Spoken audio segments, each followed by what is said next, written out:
بسم اللہ والصلاة والسلام علی اشرف الانبیاء والمرسلین اما بعد۔ میں محمد انس رحمانی دائم مترجم آپ کا اس رمضان ٹرانسمیشن کی دوسری سیریز میں خوش آمدید کہتا ہوں۔ اس سے پہلے ہم نے اس عنوان پر گفتگو کی کہ دلائل اسلام کیا ہے اور کیوں ضروری ہے، اور اس کے بعد ایک اعتراض کے اوپر گفتگو کی تھی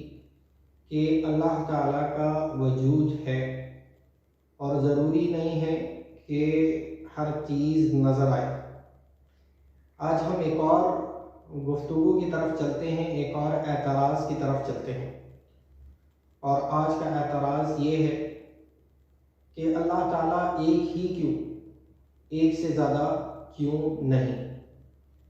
جیسا کہ آپ اور میں جانتے ہیں کہ بعض مذاہب ایسے ہیں جس میں ایک سے زیادہ الہ کا تصور موجود ہے، اور یہ ایک عام سی بات ہے۔ بعض آپ نے دیکھا ہوگا کہ ایک خیر کے خدا کی عبادت کرتے ہیں اور ایک شر کے خدا کی عبادت کرتے ہیں۔ بعض نے ہر ایک چیز کا الگ مختلف خدا بنا رکھا ہے۔ بارش کا ایک خدا ہے، اسی طرح اولاد دینے کا ایک خدا ہے، رزق دینے کا ایک خدا ہے، موت اور حیات کا، یعنی ان کے پاس خداؤں کی تعداد کروڑوں میں جا پہنچی ہے۔ تو پھر ان کی طرف سے اعتراض کیا جاتا ہے کہ بھئی ایک ہی خدا کیوں، ایک سے زیادہ کیوں نہیں؟ کیونکہ ان کے پاس یہ فلسفہ ہے، یہ آئیڈیالوجی ہے، یہ ان کا نظریہ ہے کہ یہ پوری کائنات ایک اکیلا الہ معبود برحق چلا نہیں سکتا، ضروری ہے کہ ایک سے زیادہ ہو۔ اسی وجہ سے ان تمام مذاہب کے اندر ایک سے زیادہ خداؤں کا تصور موجود ہے، اور ہم کہتے ہیں اس دلائل اسلام کے اندر، اسلام کی دلیل کے اندر، کہ عقلی طور پر، فطرتی طور پر یہ بات سمجھ میں آنے والی بات نہیں ہے، بلکہ عقل یہ کہتی ہے اگر ایک سے زیادہ الہ ہوں گے تو کائنات کا یہ خوبصورت نظام تباہ ہو جائے گا، برباد ہو جائے گا۔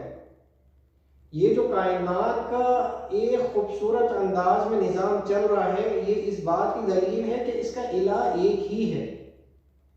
عقل یہ کہتی ہے کہ اگر ایک نظام کو ایک سے زیادہ لوگوں میں بانٹا جائے گا تو اس کی خوبصورتی ختم ہو جائے گی۔ اس کی ایک مثال میں آپ کو سمجھانے کے اعتبار سے دیتا ہوں۔ ہمارے ایک دوست ہیں جن کا تعلق انڈیا سے ہے، اور انہوں نے یہ بات ہم تک پہنچائی تھی کہ انڈیا کے اندر ایک پتھر ہے جس کو شیولنگ کہتے ہیں، اس کی بایوگرافی انہوں نے جو ہمارے سامنے رکھی، اور جب ہم نے اس کے اوپر تحقیق کی تو یہی سٹوری ہمارے سامنے آئی کہ یہ جو شیولنگ ہے یہ ان کے معبود کا پرائیویٹ پارٹ ہے۔ دو معبود تھے ان کے، اور دونوں معبودوں میں لڑائی ہو جاتی ہے تو ایک معبود دوسرے معبود کے پرائیویٹ پارٹ کو کاٹ دیتا ہے، وہ دنیا میں جا کے گر گیا ہے، تو اس کی انڈیا میں پوجا کی جائے گی۔ تو یہی وہ نظریہ ہے، یہی وہ آئیڈیالوجی ہے جو ہم بتا رہے ہیں کہ عقل یہ بات کہتی ہے کہ اگر ایک سے زیادہ الہ ہوں گے تو یہ کائنات کے نظام کو تباہ اور برباد کر کے رکھ دے گا۔ اور خود اللہ تعالیٰ نے بھی اس کی مثال دی ہے، اور یہ عقل میں آنے والی بات بھی ہے، اور یہ نقلی قرآن مجید کے اندر لکھی ہوئی بات بھی ہے۔ اللہ رب العزت فرماتے ہیں لَوْ كَانَ فِيهِمَا آلِهَةٌ إِلَّا اللَّهُ لَفَسَدَتَا، اگر اللہ کے علاوہ اس آسمان و زمین میں اور بھی الہ ہوتے تو یہ آسمان و زمین کے پورے نظام کو تباہ برباد کر دیتا۔ اور یہ عقل میں آنے والی بات ہے۔ دیکھیے عقل میں آنے والی بات کس اعتبار سے ہے؟ جب ایک سے زیادہ الہ ہوتے، ایک الہ کہتا کہ مجھے دن نکالنا ہے، دوسرا کہتا مجھے رات نکالنا ہے، ایک کہتا کہ میں نے بارش برسانی ہے، دوسرے نے کہنا ہے کہ نہیں میں نے قحط ساری کو رکھنا ہے، ایک نے کہنا تھا میں نے معاف کرنا ہے، دوسرے کا نہیں میں نے سزا دینی ہے۔ تو نتیجہ کیا نکلتا؟ پورا نظام تباہ و برباد ہو جاتا۔ اللہ رب العزت فرماتے ہیں کہ اللہ کے علاوہ اگر آسمان و زمین میں کوئی الہ ہوتا تو یہ پورے کائنات کے نظام کو تباہ برباد کر دیتا۔ تو فلسفہ اور آئیڈیالوجی، عقل میں آنے والی بات یہی ہے کہ ایک ہی الہ ہونا چاہیے، اور اور جب انسان اس کائنات پہ غور و فکر کرتا ہے تو معلوم ہوتا ہے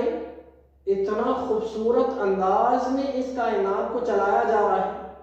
کہ آسمان کے اوپر سجنے والے ستاروں کو دیکھی،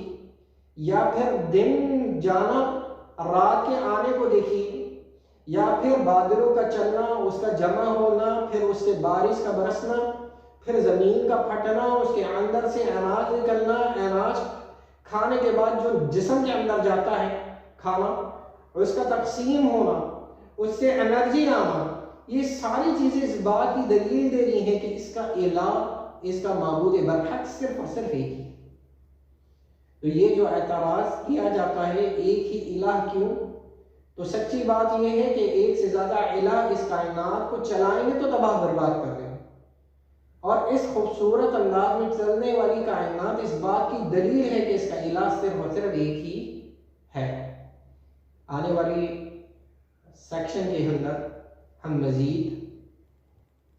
اشکالات اور سوالات اور اسلام کے اوپر اٹھنے والے